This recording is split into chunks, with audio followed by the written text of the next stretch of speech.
Oi pessoal, como é que vocês estão? Espero que esteja todo mundo muito bem. Hoje então, vamos começar a nossa próxima aula da matéria de História. Eu sou o professor Fabrício e vamos começar.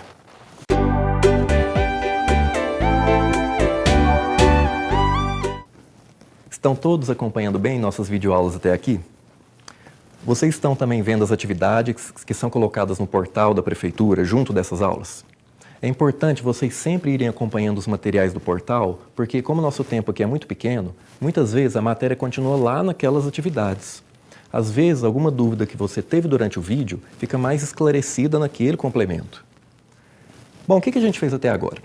No primeiro mês de aula, vocês perceberam que o professor de História, de Língua Portuguesa e de Geografia trataram sempre do mesmo tema central, que foi patrimônio material e imaterial, certo? Com a professora de História, Andressa, da aula anterior, vocês estudaram sobre o Iluminismo e a divisão do governo em 3 poderes, estão lembrados? A partir dessa aula de hoje, nós vamos para um segundo assunto, que também vai ser tratado pelos professores de Português e Geografia. O assunto é Imagem é tudo? O tema tem o formato de uma pergunta e vocês já podem até pensar uma resposta para ela. O que vocês acham? Para entender o que tema é esse, vamos fazer um teste? Vamos olhar uma fotografia e depois vocês me respondam uma coisa. Acompanhem comigo aqui. Olha essa fotografia, essa imagem. Se eu perguntar para vocês, quem esse cara é? O que ele faz? Só olhando a imagem, só olhando a fotografia, o que vocês me diriam? Deixa eu tentar adivinhar o que vocês estão pensando. Ah, eu acho que ele é um cara rico, por causa da roupa dele, dá para ver meio que aqui embaixo saindo uma pulseira dourada, de ouro talvez, do lado de cá tem um relógio, e ele está com uma pose meio assim, parece que é um artista talvez, ou um empresário muito bem sucedido. Mas gente, na realidade, será que dá para a gente ter certeza de alguma coisa pela imagem? Simplesmente olhando? E mais, além da questão da aparência em si não significar certeza de nada, tem outro ponto que é muito importante a gente notar. Por que nós supomos que o cara é rico e de uma posição social mais alta? Ele falou isso? Está escrito em algum lugar? Não, mas em toda a sociedade, e na nossa não é diferente, um objeto não é só um objeto. Uma postura de corpo não é só uma postura de corpo. Uma roupa não é só uma roupa. Eles também são símbolos que comunicam alguma coisa, que passam uma mensagem. O relógio chique daquele homem não serve só para mostrar as horas, mas para passar a mensagem para quem estiver olhando de que ele é um cara rico e supostamente importante. Através da imagem, dos símbolos visuais que uma pessoa mostra, comunica-se a posição social das pessoas, o poder que ela tem no grupo. E é exatamente esse o assunto que nós vamos ver na aula de História de hoje. Os símbolos de poder através das imagens. Especificamente, os símbolos de poder que os reis absolutistas do passado usavam na Europa. E os símbolos dos que eram contra o poder dos reis, que tentavam acabar com aquele absolutismo. Estão entendendo nosso assunto? Então vamos começar. Todo mundo já viu aquela figura clássica do rei? Que uns filmes e desenhos animados mostram muito? O rei no trono, com a coroa dourada na cabeça, um manto comprido. Isso era de verdade? Os reis da época usavam tudo isso mesmo ou é só coisa de filme? E os reis de hoje?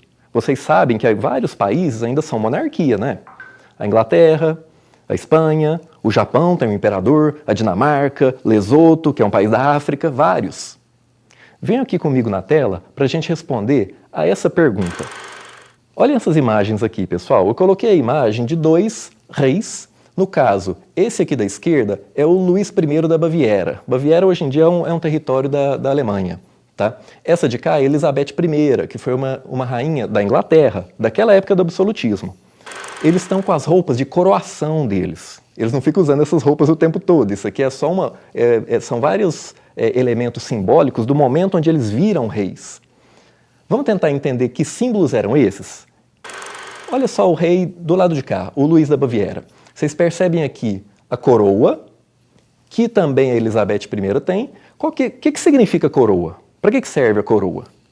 não é só um chapéu do rei, não é? Ela tem um símbolo. Primeiro, simboliza a própria riqueza, porque normalmente as coroas elas são de ouro, cheio de pedras preciosas, demonstram que o rei tem riqueza, ele é rico, mas também demonstram aquela diferenciação dele frente às outras pessoas. Até podemos chamar assim, podemos dizer assim que como se fosse uma escolha que recai, uma escolha divina quase que recai sobre a cabeça deles, igual a gente vê naquelas imagens de santos onde ele tem aquele aro de luz. É como se a coroa refletisse essa luz para marcar a distinção do rei frente às outras pessoas. Outro objeto que ele sempre tem é o cetro. Estão percebendo aqui? É um outro símbolo de poder. É um poder, no caso, como se o rei estivesse dando as ordens, como ele estivesse mandando, falando para as pessoas fazer alguma coisa. Ele tem o poder de comando, e o cetro é como se fosse uma continuidade desse braço dele, dessa mão, para mostrar o alcance do poder quando ele aponta para dar as ordens. Então isso é simbólico também. Tá? Olha o trono que a gente estava falando. Está vendo aqui no Luís I? Você tem um trono que sempre fica onde? Na parte central do salão, lembra de filme, desenho animado? E olha aqui, até aqui dá para ver, eles não ficam sempre em cima de uma escadinha, o trono, para mostrar o quê? Que o rei ele é superior, ele está numa posição central frente a seus súditos. No caso dos reis homens, eles usavam também, não sei se vai dar para vocês ver, tá aqui em amarelo, ó, uma espada. Simboliza o poder militar, ele é o chefe do exército. Aqui a Elizabeth I tem um último símbolo para a gente ver. Já viram essa esfera? Chamava de orbe. Isso aqui simboliza o mundo com uma cruz em cima, que significa o domínio territorial desse rei, ou nesse caso dessa rainha, dado a ela por Deus. Então, todos esses símbolos, nas roupas, nos objetos e também nas estátuas, os próprios palácios, os hinos que eles mandavam compor, o rosto do rei nas moedas, as grandes festas que a população da capital ficava sabendo que aconteceu no palácio, eram formas de propaganda política dos governantes da época do absolutismo, que a gente pode chamar também de antigo regime naquela época. E não eram só usadas pelos reis, mas também pelos nobres e pelos membros importantes da igreja. Agora acompanhe de novo aqui comigo para a gente relembrar algumas características dessa época na Europa, onde os reis eram super poderosos. O período absolutista, que foi o século XV ao XVIII, os anos 1400, 1500, 1600, 1700. Algumas características para a gente relembrar e poder dar continuidade na nossa matéria. O rei possuía todo o poder no reino. Lembra do significado do absolutismo? O rei tinha um poder absoluto, o poder total. Ele é como se fosse, lembra da aula passada? O poder executivo, ele controlava o dinheiro, ele tomava as decisões, ele era o poder legislativo ao mesmo tempo, ele fazia as leis. O rei era o poder judiciário, ele fazia o poder de juiz, ele podia mandar prender, mandar matar quem ele quisesse naquela época. Ele era o chefe militar, em alguns lugares ele era o chefe religioso também do país. Mas o rei não governava completamente sozinho, não tem jeito de um cara só cuidar do país inteiro. Então aquelas duas classes também muito poderosas, a nobreza e o clero, os membros da igreja, eram seus ministros, secretários, generais, conselheiros, governadores. Era aquela classe que ajudava o rei a governar o país.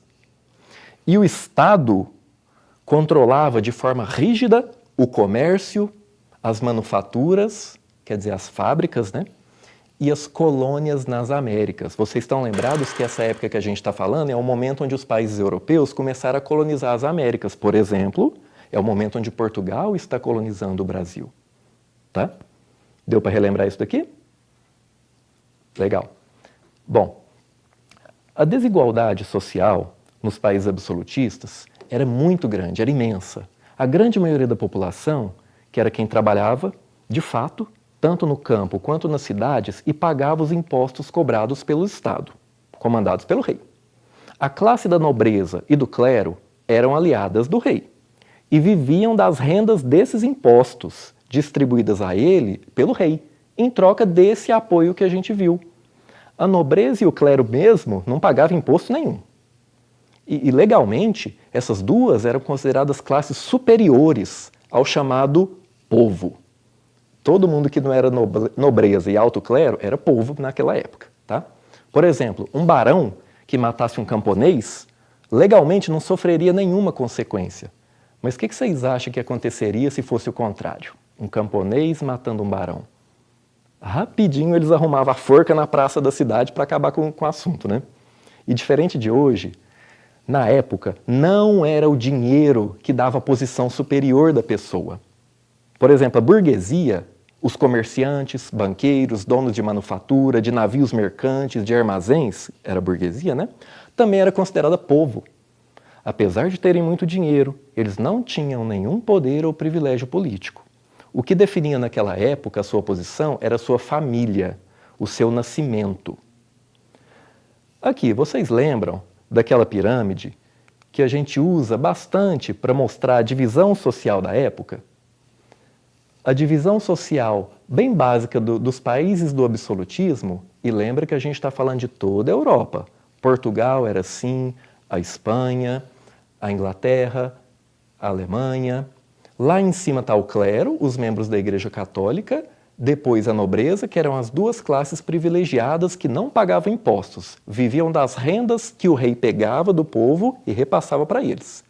E o povo em si, que era a burguesia, que apesar de poder ter até dinheiro, mas não tinham participação política, os trabalhadores da cidade e os camponeses. Olha pelo espaço que o povo ocupa nesta pirâmide aqui. Era a grande maioria da população. A gente está falando de coisa de 95% da população, que sustentava uma pequena minoria no tempo do absolutismo. Só que chegou determinada época, esse povo não aguentou mais esse grau de desigualdade. A burguesia, por ter que pagar impostos e ter os seus negócios controlados de forma muito forte pelo Estado, e por não ter participação e poder político. Os trabalhadores, por viverem em grande pobreza, por terem que pagar altos impostos e sofrerem no dia a dia sobre leis desiguais e discriminatórias. Então, eles se juntaram, burguesia e o restante do povo, em grandes revoltas contra o rei, contra a nobreza e contra o alto clero também, para tentar mudar a situação do país. E revoltas violentas mesmo, porque o rei não abriria mão dos seus privilégios e mandava o exército e as guardas, também de forma violenta, contra a população. Isso aconteceu de uma maneira um pouco diferente em cada país, porque a realidade de cada um não é idêntica, né? A gente vai ver aqui o exemplo de três desses países: a Inglaterra, os Estados Unidos e a França. Quando essa revolta da população, burguesia mais trabalhadores, contra o poder absolutista, foi chamada, respectivamente, na Inglaterra, Revolução Inglesa, nos Estados Unidos, Revolução Americana ou Independência dos Estados Unidos, e na França, a Revolução Francesa. A gente vai ver agora um resuminho de cada uma dessas aqui na tela. Vamos começar pela Inglaterra, na chamada Revolução Inglesa, que das três foi a que aconteceu primeiro, lá nos anos 1600. Aqui eu coloquei uma imagem para vocês verem representando esse momento da revolta da população contra o poder absolutista. E é exatamente uma imagem, ela se chama A Execução de Carlos I. O que está acontecendo aqui, gente? O que significa execução? Não sei se vocês vão conseguir enxergar, mas tem tipo um palco, o povo aqui embaixo, e nesse palco você tem uns homens. Esse aqui é o rei. Olha nessa imagem do lado aqui que vocês entendem melhor o que aconteceu. Dá para entender o tamanho da revolta do povo? O que aconteceu aqui? Eles chegaram a executar o rei, o Carlos I. No caso, o Carrasco aqui literalmente cortou a cabeça do rei com um machado. Para vocês terem uma ideia do tanto que a revolta da população era grande por conta da desigualdade lá do absolutismo na Inglaterra. Bem, pequenos pontos aqui para a gente fazer um resuminho do que aconteceu para chegar naquele momento lá da execução do rei. O aumento dos impostos pelo rei iniciou vários conflitos com o parlamento. O parlamento eram os deputados, mas os deputados eles acabavam não tendo muita função, eles acabavam tendo que obedecer ao rei. E o rei resolveu aumentar os impostos. Porque ele usava os impostos para se sustentar a sua família e a nobreza, para manter o palácio, para manter suas festas, para poder manter todos os privilégios. E ele resolve aumentar os impostos. Só que o povo não aguentava mais, não dava conta de pagar mais impostos. Os deputados resolveram não aprovar o aumento de impostos. Começa uma guerra civil, uma guerra interna dentro da Inglaterra, uma guerra dos aliados do rei contra aqueles que não queriam mais o poder absolutista. O rei da época, Carlos I, é preso e é executado, como aquela imagem estava mostrando para a gente, e o país, a Inglaterra, chega a virar uma república. Lembra o que era uma república? Quando você tem um governante que é escolhido pelo povo, a Inglaterra teve um período que não teve rei. Só que o que aconteceu? Não durou muito tempo. Por quê? Aconteceram mais conflitos ainda e continuaram brigando grupos da burguesia com a nobreza, com os trabalhadores, porque cada um queria conduzir o novo governo inglês de uma maneira diferente, continuar a briga. Sabe o que virou no fim das contas da Revolução Inglesa? Eles resolvem voltar à monarquia, volta a ter um rei. Só que agora, é claro que não é aquele mesmo rei que perdeu a cabeça, eles escolhem outra pessoa, que era um parente daquele, que era o Guilherme de Orange. Eles trazem ele lá da Holanda, tá? E colocam de volta no trono. Só que ele tem que fazer uma promessa. Ele não vai governar de forma absolutista mais. Ele vai obedecer o parlamento, os deputados. Quem faz as leis a partir desse momento são os deputados, que era comandado por essa burguesia. Lembra os comerciantes, donos de oficinas, donos de marinha mercante, comerciante, tá? Que na verdade é a situação da Inglaterra hoje em dia. A rainha da Inglaterra, a partir desse momento aqui, ou o rei, se for o caso, não governa de fato mais. Quem governa é o parlamento, que inclusive escolhe o primeiro-ministro para poder organizar o país. A Inglaterra está na situação de hoje com esse movimento chamado Revolução Inglesa. Deu para acompanhar aqui esse primeiro país que passou por uma revolta contra o absolutismo. O segundo foi os Estados Unidos, que a gente pode chamar também de independência dos Estados Unidos. Tá? Coloquei uma imagem para a gente começar. Alguém já viu essa imagem antes? Essa pintura? Tá? Ela se chama Washington cruzando o Delaware. Delaware é o nome do rio que eles estão cruzando. Estão vendo? Inclusive é um rio que está congelado. Estão vendo aqui eles afastando o gelo para passar?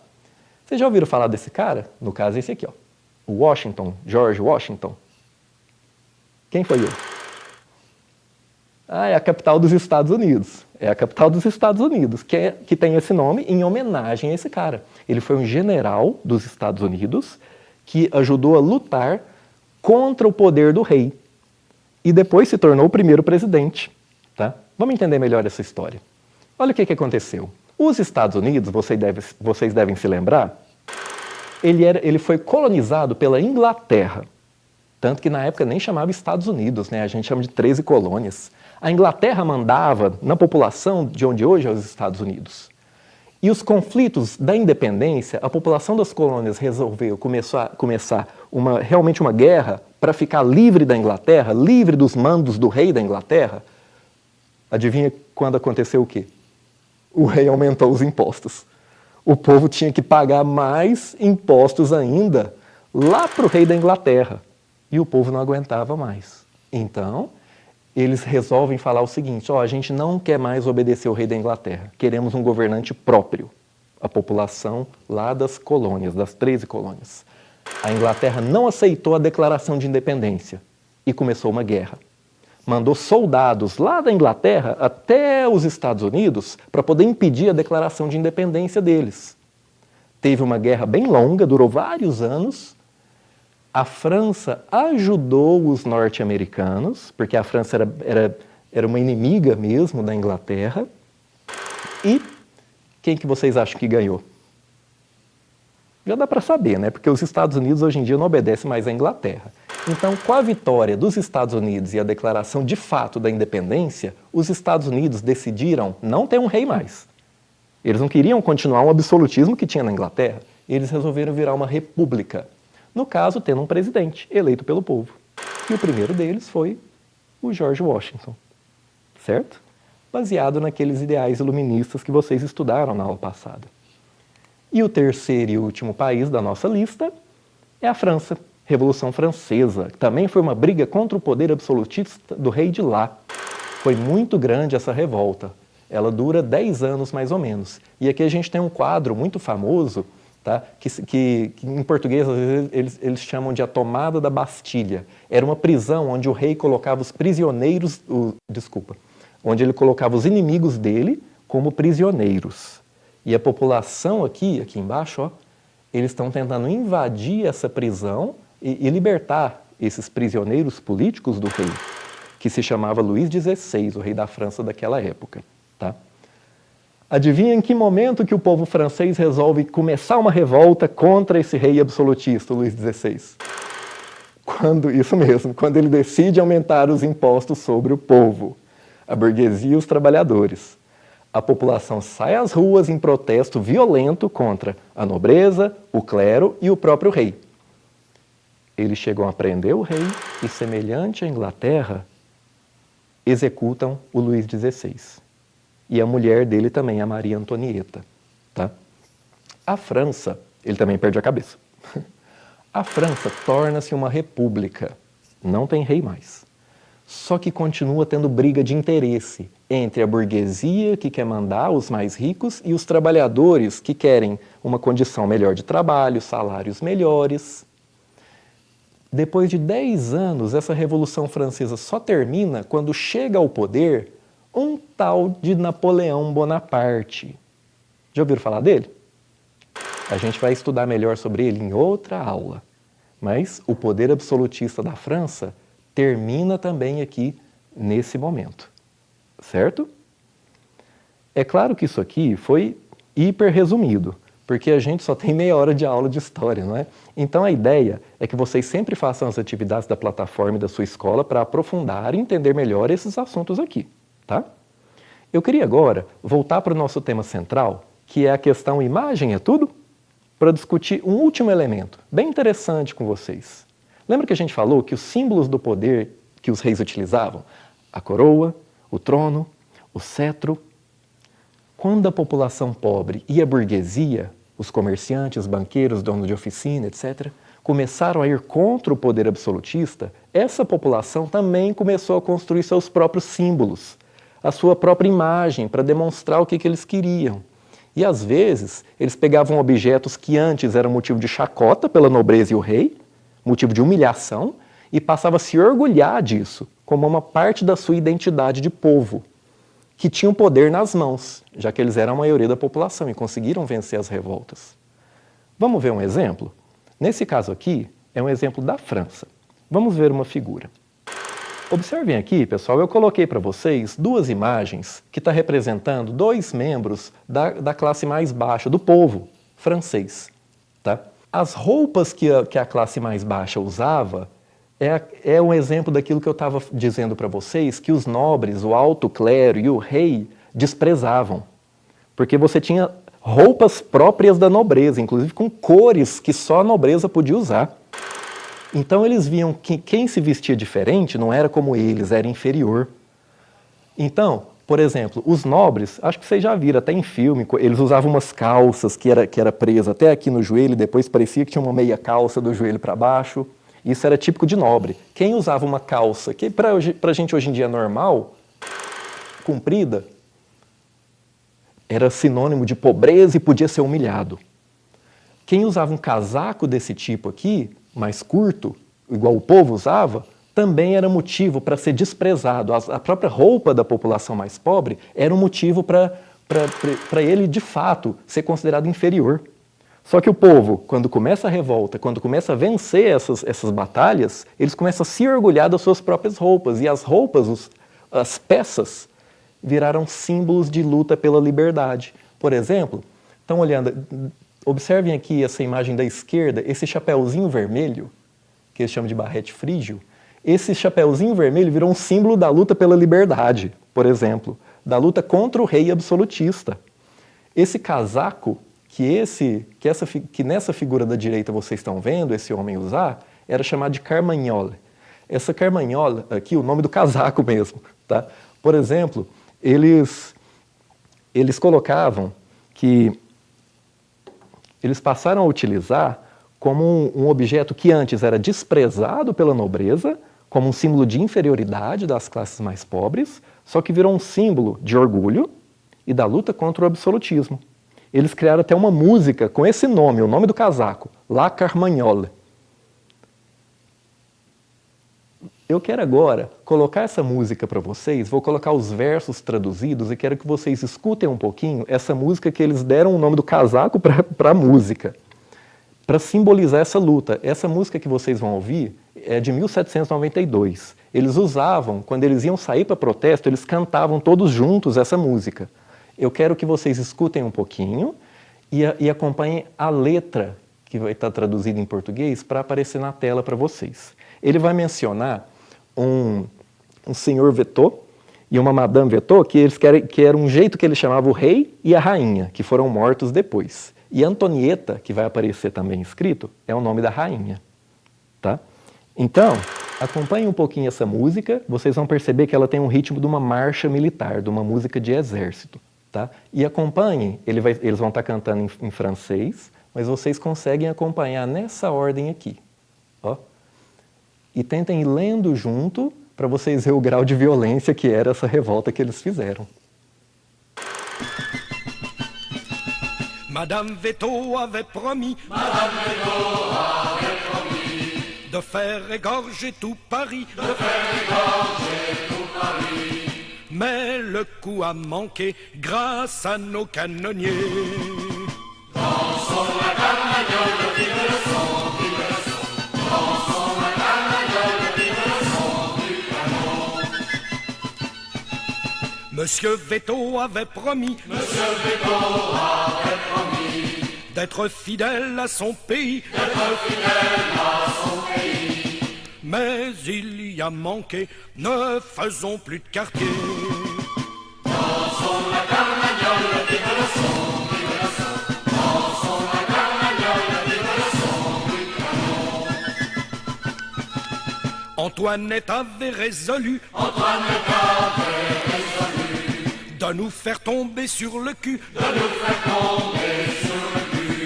mais son coup a manqué, elle a le nez cassé. Dansons la carmagnole, vive le son, vive le son.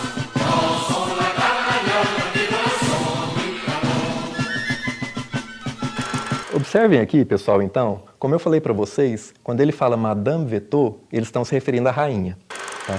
Então, Madame Vetot prometeu cortar a cabeça de toda Paris. Quem era contra ela, né?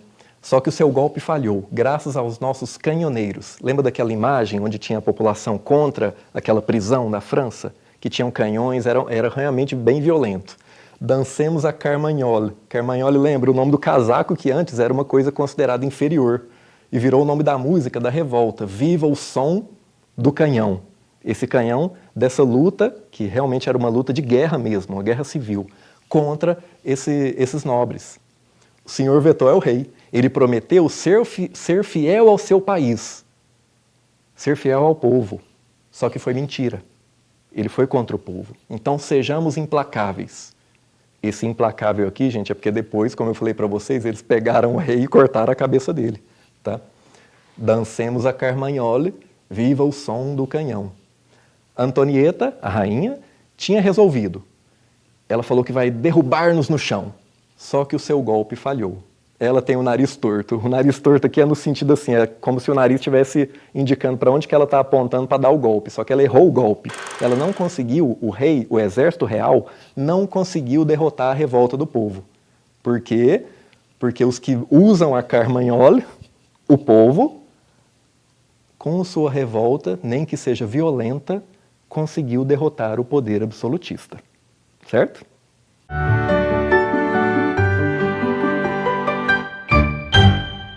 Começamos então nessa aula um novo tema, que vai envolver as aulas de História, Português e Geografia. Imagem é tudo? Vimos como as imagens passam recados, embora possa ser até um recado falso quando a gente não interpreta bem a imagem corretamente, ou então quando a gente nos deixa levar por preconceitos. As imagens carregam símbolos e têm significados e podem ser usados para comunicar riqueza, poder e até domínio social. Lembra das imagens dos reis absolutistas? Estudamos em seguida os movimentos das pessoas de diferentes países que não aceitavam mais esse tipo de governo absolutista, com privilégios da nobreza e do clero. A Revolução Inglesa, a Revolução Americana, ou Independência dos Estados Unidos, e a Revolução Francesa. Por fim, vimos que as imagens e os símbolos podem ter seus significados modificados. Lembra o exemplo que a gente acabou de destacar? Das roupas das pessoas pobres da França, que inicialmente era símbolo de inferioridade, e depois elas foram transformadas em ícones de orgulho e luta contra o absolutismo? Entendido? Não esqueçam de fazer as atividades do portal e as que os professores da sua escola estão enviando. Até a próxima aula e tchau!